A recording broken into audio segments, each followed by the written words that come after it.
All right. So I got a couple reasons as to why I feel this way today. I feel great because my team is one win away from going back to the NBA Finals, which is something we haven't done in over 10 years. But before I get into the politics of today's episode, I'd like to run through my usual script. Excuse me. So my name is Michael DeLu, and I'm going to be your host today for Pull Up the Tape. All right. With that being said, I think we're on episode 31. All right. So we're on episode of 31 of Pull Up the Tape. All right. Before I get into everything I want to say, I would like to ask that if you are listening to this podcast via any of the platforms that I stream it on, such as that it's shared on via Anchor, such as SoundCloud, Spotify, and Apple Podcasts, do me a favor and share this podcast with anybody you know that loves sports. Word of mouth is the best form of marketing and advertisement. So if you know anybody who does love sports like football, basketball, soccer, MMA, which I always discuss, let them know about this podcast. I promise you they're gonna rock with me. I'm a likable person. I feel like it. And if you're watching this shit on my YouTube channel, watching this video on my YouTube channel, do me a favor and hit the like button. It just tremendously helps me a lot in getting to where I'm trying to go. You know what I mean? I do this every single day. I'm trying to get as consistent as possible and better at it every single day with just the little things, obviously. And yeah, I would really appreciate that if you could like this video, leave a comment, and subscribe to my channel if you already haven't. All right. And with that being said, let's get into today's politics. All right. So, like I said earlier, my team is one win away from winning the NBA Finals. Okay. It is September 25th, 2020. All right. Never in a million years did I think that after watching Kobe's last championship, I watched Game 7 of the 2010 Finals against Boston with my family, and never in a million years did I think that would be the last time that the Lakers won like last time the Lakers were a championship. Nah, we were championship contenders the next year. Well, I just didn't think that it would take this long for us to get back to the finals because I remember. I love to tell this story every single day. Not every single day, but every time, like, you know, the 2010 championship gets brought up. So 2010, I think I was in the 10th grade. So one of my friends told me, "Hey, bro, we should ditch school," because I think it was the last week of school. We said we should ditch school and let's go to the Laker parade. And I told him, "Bro, there's no need for us to ditch school. We're going to win again next year." We didn't win next year. We didn't win the year after that. We didn't win the year after that. We didn't win the year after that. We didn't win the year after that. We didn't win the year after that. We didn't win the year after. We didn't even make the playoffs most of these years that I'm talking about. But finally, let me get into the game. All right, so the Lakers beat the Nuggets. How much did the Lakers beat the Nuggets by? Damn, I didn't even put the final score. Lakers versus Nuggets game. Let's see. So the Lakers beat the Nuggets. Yeah, that's what I was thinking. 114 to 108. All right. So the Lakers had 6 players in double digits. All right. 6 of them. 6 players in double digits. AD, Bron, Dwight Howard, KCP, Kuz, and Rondo. All right. I'm gonna start off with the I think the player of the game. I wouldn't say player of the game, but the person who scored the most points was Anthony Davis. So Anthony Davis had 34 points. He went 10 of 15 from the field and had 5 rebounds. Okay. Two things that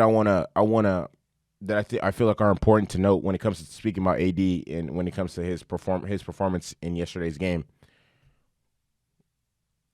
Two things. One that I really liked and one that I didn't like, that I just don't feel like should be ever happening again. Anthony Davis didn't get his first rebound until the third quarter. As crazy as that sounds, it's the truth. Anthony Davis did not get his first rebound until the third quarter. He finished the game off with 5 rebounds, and I talked about it after the conclusion of Game 3, and I think he only had 2 rebounds in Game 3. Like, okay, look, AD, that cannot continue to happen. All right, for the Lakers to continue winning games in the playoffs, AD needs to, like, the Lakers cannot get out rebounded. Anthony Davis cannot have less than 10 rebounds per game. Like that shouldn't be happening at all. Ever. That should never happen again. It's happened the past 2 games. He had 2, now he had 5 today. 5 yesterday. All right, he had 2 in Game 3, now he had 5 in Game 4. All right. Let's fix that. Let's clean that up. I don't know what exactly is going on, but that shouldn't be happening. But the positive is AD started off blistering hot. He hit his first seven shots, and they were all types of shots. He was getting to the basket. He was jab step, pull up, whop. Like he was hitting all his shots. He was doing work, honestly. And I'm happy to see AD excelling and playing very good. Like this is the first time he's ever played this deep into the playoffs, and he is like shining, flourishing. Like everybody has said this. When AD plays lights out, the Lakers are impossible to beat. AD scores above. I don't even know what the Lakers' record is when AD scores 25 or even 30, but I know it's very good. AD scores 30. Well, yeah, Lakers are winning. All right. To get to just everybody know Bron. All right, so LeBron James finished up with 26 points, 9 rebounds, and 8 assists. All right. But the most important thing that I want to discuss is Bron's defense in the fourth quarter against Jamal Murray. All right. There was one specific play where I feel like Bron actually did foul Jamal Murray, and it wasn't a clean all the way contest and block and whatever. But other than that, besides that play, like I said, I'm an unbiased podcaster. When I speak about sports, it doesn't matter whether I'm a Laker fan or not. I'm gonna keep it 100. Bron should have been called for a foul on that possession, that specific possession. I can't play it right now because I don't think I have the clip or anything like that. But this possession I'm talking about, Jamal Murray beat Bron to the basket, and Bron contested his shot and fouled the fuck out of him. And then Jamal Murray went to the ground and just like, yo, what the fuck?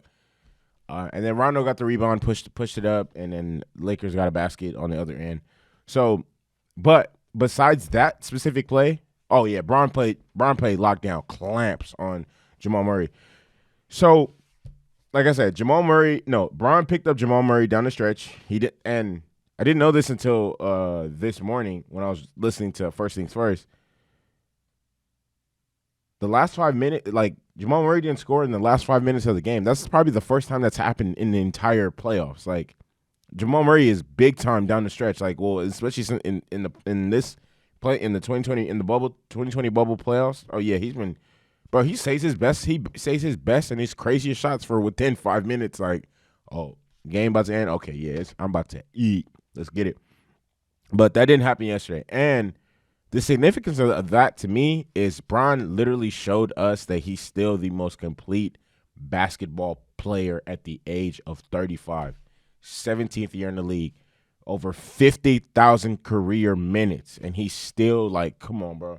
And he's still him. He's still him. And he did what the so-called best defensive player in the league couldn't do. That's the best. Now I wouldn't say defensive player, best wing defender in the league couldn't do. That's Kawhi Leonard. That's actually slowed down Jamal Murray. Oh, this dude's busting our ass. Let me actually play. Like, bro, there's plenty footage of Jamal Murray busting Kawhi's ass, busting PG's ass. Like, but when not against Bron. And you know it's crazy. It's almost 10 years ago. LeBron was in the exact same situation. The 2011 Eastern Conference Finals, Bron,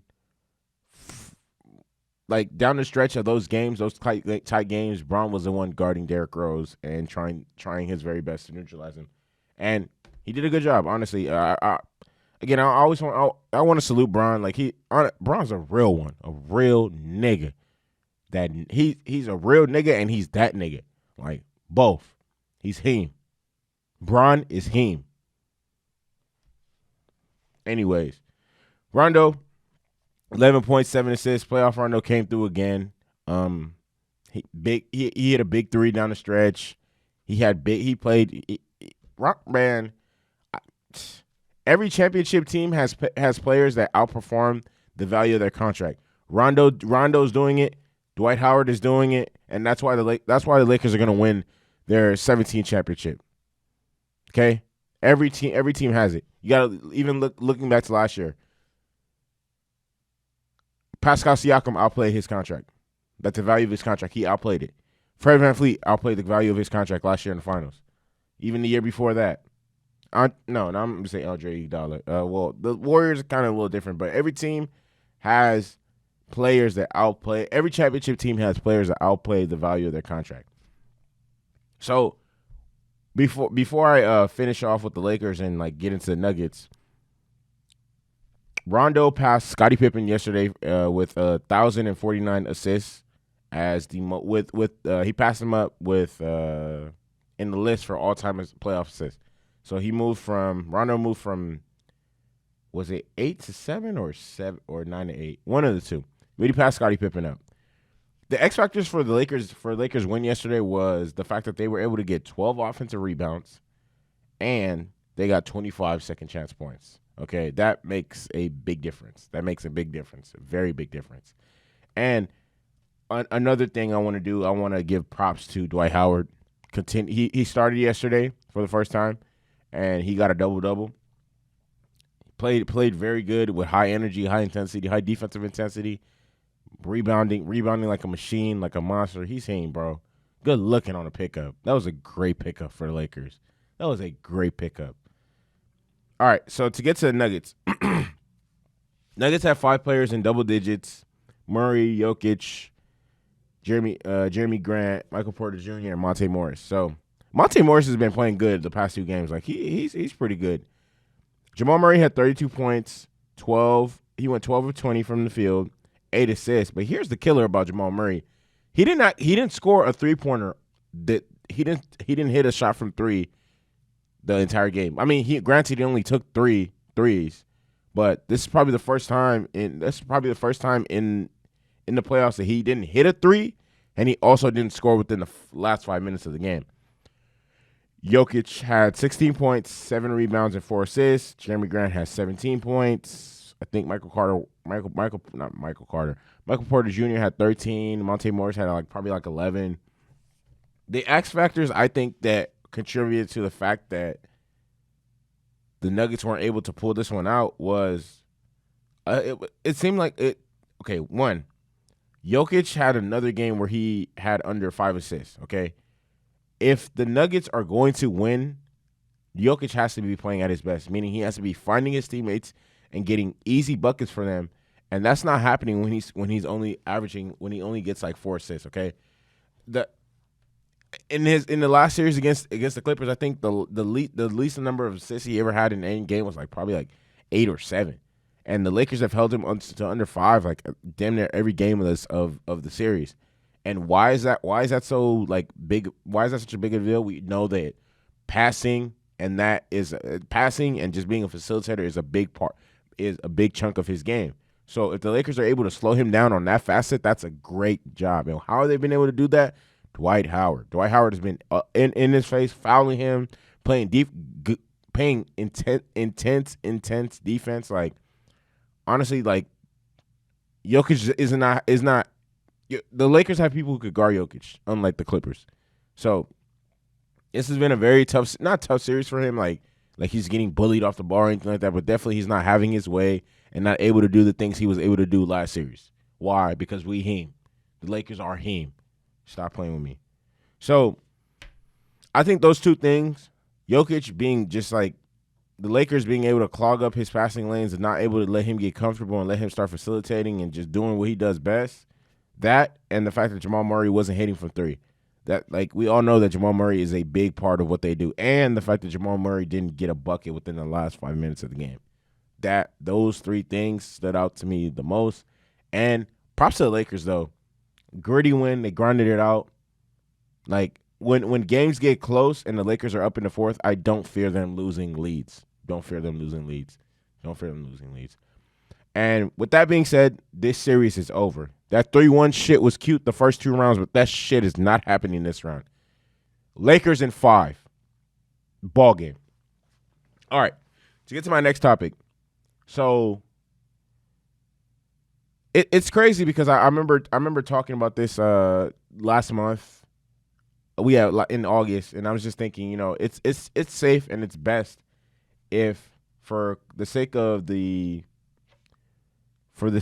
students and the whole situation with COVID, that the NCAA cancels their season. But obviously that didn't end up actually happening, and I mean I'm not surprised it didn't happen because I mean I'm just not surprised.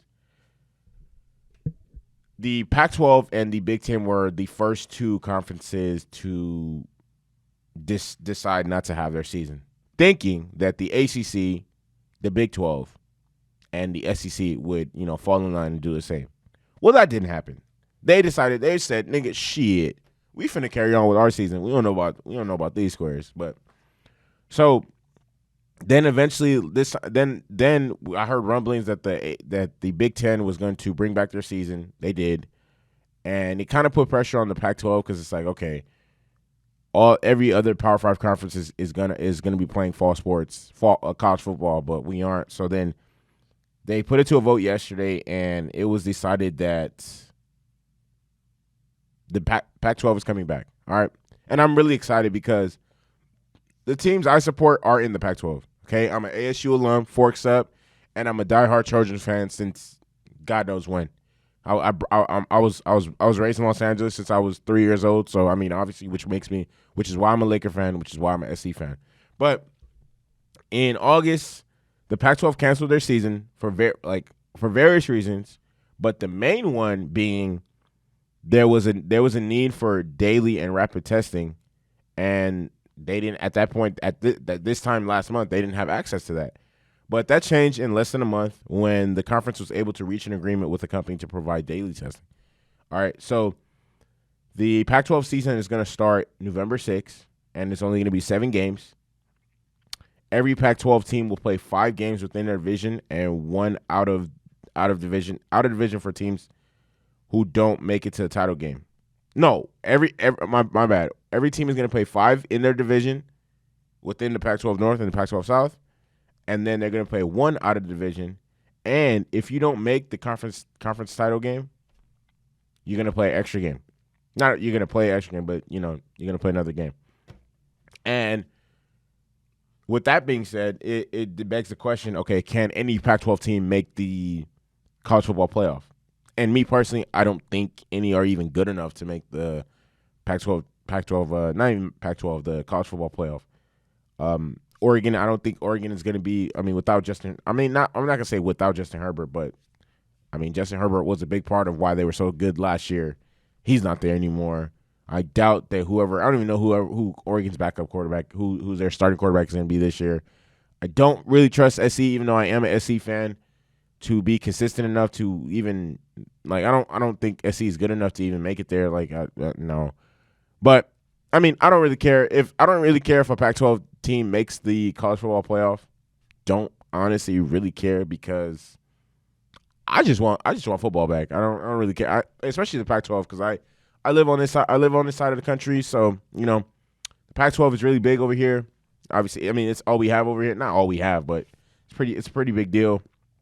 I live down to 110 from USC, but I'm honestly really excited that this is happening because not finally, like I've been slaving and just waiting, whatever. But it's just good to have everything back. As long as we can guarantee that the players are going to be safe and get tested every single day, I'm all for it. The number one thing is safety. We don't ever want to put these kids at risk because let's keep it 100. Unless they're getting paid, even when they're getting paid, they're still kids. They're still people's children. They're still college students. I wouldn't say they're college students. They're athletes. I don't believe in the whole student athlete shit. That's bogus. Fuck out of here. And also, the Mountain West announced that it's coming back as well. They're gonna have an 8-game season, and their championship game will take place one day before the college football selection show. So, to get into my next topic, the Supercup. So, yesterday, Bayern defeated Sevilla 2-1. Okay, and I want to point something out. Bayern are 2020 champions of everything. Every single competition they competed in, they won. Everything. The Bundesliga, the German Supercup, the Supercup, the Champions League. There wasn't. I don't think there's anything they didn't win. Uh, yeah, for sure. They won every single champion. They won the treble. So that's the domestic cup, and the European trophy. They won all three of those, and then they added the Super Cup yesterday. And the last time they did that, this exact same feat was 2013. So, like I said, Bayern defeated Sevilla 2-1, and honestly, the game in extra time. So Javi Martinez, the substitute, came on and scored a brilliant header in, I think, like minute in the first half of the second of extra time. So the game shouldn't have been. I personally think the game shouldn't even went to extra time because that's just how good Bayern was against Sevilla. I'm not gonna lie, Bayern did give up some very, very good chances to Sevilla, which if they had more clinical finishers, they would have scored and probably won the game. But they only got these chances because of how high up Bayern played the majority of the game. But despite that, Bayern was still the better team. Bayern could have easily won this game with a 3-goal margin. But they didn't. I mean, they didn't for various reasons. They had enough chances. They had a couple goals. I think I saw one goal was disallowed because they ruled Lewandowski offsides. Another goal was disallowed for another reason or something. But Bayern played great. Even in their equalizing goal. Wait. Before I get into that, Bayern played great. And there's not many teams and clubs in the world that can like outclass Bayern for a whole 90 minutes. And it's Sevilla almost did not outclass, but even outplay Bayern for 90 minutes. I can't even say Sevilla almost did it because the scoreline was close, but they didn't outplay Bayern. It wasn't even close. But let me get into the actual game. So Luis Ocampos converted a penalty and after 12 minutes when David Alaba fouled Ivan Rakitic. Neuer gets the wrong way. Ocampos slots it in home to the bottom corner. And yeah. So Mueller then misses like a very good chance to like equalize a couple minutes, like maybe like 10 minutes later, as he received a great pass from Robert Lewandowski. I want to talk about that. Robert Lewandowski and Thomas Mueller, and not even just them. Robert Lewandowski, Thomas Mueller, Joshua Kimmich, Serge Gnabry, they have amazing chemistry with each other. Like I was just watching the game and some of the passes they were picking out, I'm like, man, these dudes have it. They have it. For sure they have it. So Mueller misses a great chance to equalize in 10 minutes after the first goal.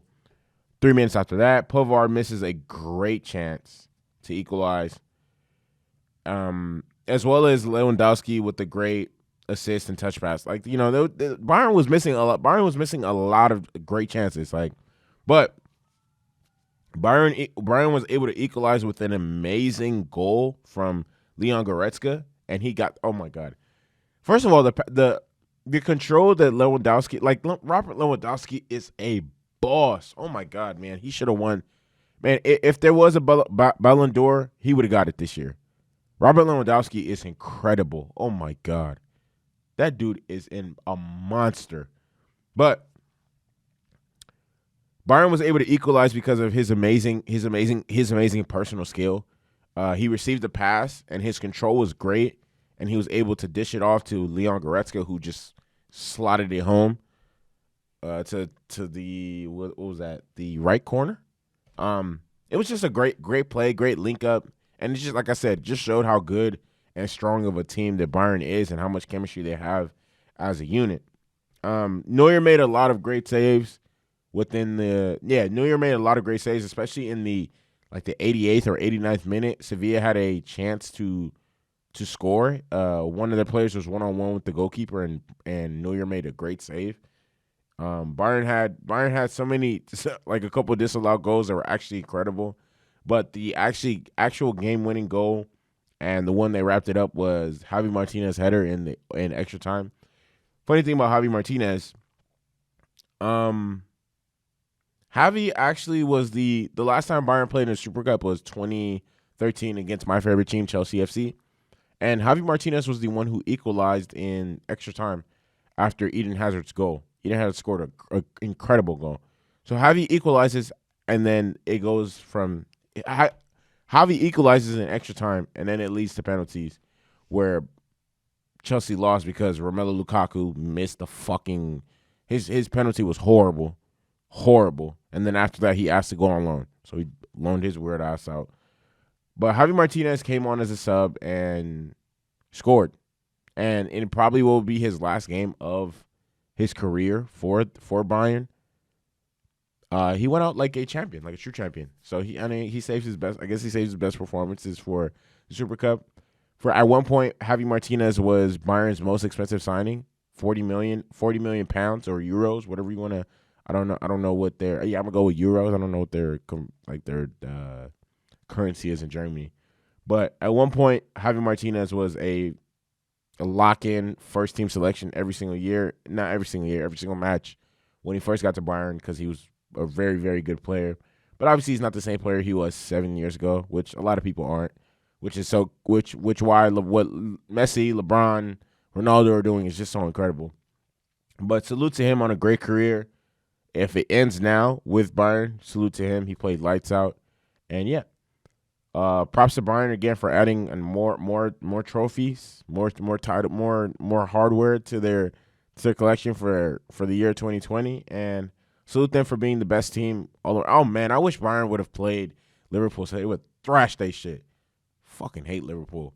But anyways, to my last topic, I want to talk about Barcelona and how they continuously keep just, I don't know, digging themselves a bigger hole when it comes to Leo Messi. So Messi went on Instagram yesterday and posted his how would I even explain this? He posted how unhappy he was with the way Luis Suarez was treated. So Luis Suarez, if you guys don't know and don't follow, has been a member of FC Barcelona since 2014. So his last season in the Premier League was 2014 with Liverpool, the year that Steven Gerrard slipped against Chelsea and then lost, like fucked off their title chances. I don't know who won it. I think Manchester City won it that year. Yeah, Manchester City won it. So he's been on that team since then. So he's been there for 6 years. And even when he first signed with them, he talked about how this was like the greatest thing that's ever happened to him. Barcelona was his childhood dream, like club. Like he always wanted to play there, and now he finally got the chance to. And boy, did he show out when he was played there. He won the treble. He won he won stuff. He won everything there. Because I mean, he wasn't gonna win it at Liverpool. Liverpool wasn't winning shit. Liverpool didn't win shit for a long time. So he was a very integral part. Like he definitely was one of the more obviously the better players on the team for the past 6 years. Him, obviously Messi, Neymar while he was still there, Ivan Rakitic, who else? Yeah, a lot of people. But since Ronald Koeman, he's up there in age. Obviously, he got to Barcelona when he was 27. He's 33 now. And he knows he's not the same player he was, when he first got there or even 2-3 years ago. To a point where he even said that he would take a backup role, but, he wanted to stay with the club. But essentially, Ronald Koeman, the new head coach, and the board just was like forced him out. And Messi did not fuck with that. And he voiced his displeasure about the whole situation on Instagram and talked about how what the club did was a disgrace, which I personally don't think. I'm gonna disagree with Messi on that one. I don't think that it was a disgrace how they did it, or but I do see why he feels the way he feels, because one of the hardest things for players to do when you're getting older is to admit that you're not that same player anymore. So for Suarez to come out and say that he's willing to take a bench role. That was big in him, but I mean, if the club is not willing to offer that, they're not willing to offer that. So I mean, if they don't want you anymore, they just don't want you anymore, and that's literally how it goes. But I mean, obviously Suarez is now a member of Atletico Madrid, but Messi was just talking about how just upset he was, and just how, I mean, it's quite evident that Messi has lost all faith and all respect for the board and everybody at Barcelona. Like, this time next year, Messi's not going to be there. Messi's out of there. Messi honestly wanted to be out of there now, but I don't know. Barcelona, somebody pray for them. Somebody pray for Barcelona. They are a shit show. Barcelona is a shit show. Oh my God. I don't really have too much to say about that. I would go on, but I don't have the actual post right in front of me. I don't feel like pulling it up. I don't have my phone. It's like somewhere over there. But that's going to conclude today's episode of Pull Up the Tape. With that being said, I would like to ask that if you are watching this video, just like the fucking video. Just press the like button, please. Please press the like button. Share this podcast with anybody you know that loves sports. Subscribe to my channel if you already haven't. Help me run it up. Movie viral, shake the room. I'm gonna keep going. I'm gonna keep striving. We're not gonna get discouraged. We're gonna keep working. We're gonna keep grinding. All my life, I've been grinding all my life. Hey, sacrifice, hustle, pay the price. Yes, sir. Movie, shake the room. Let's get it.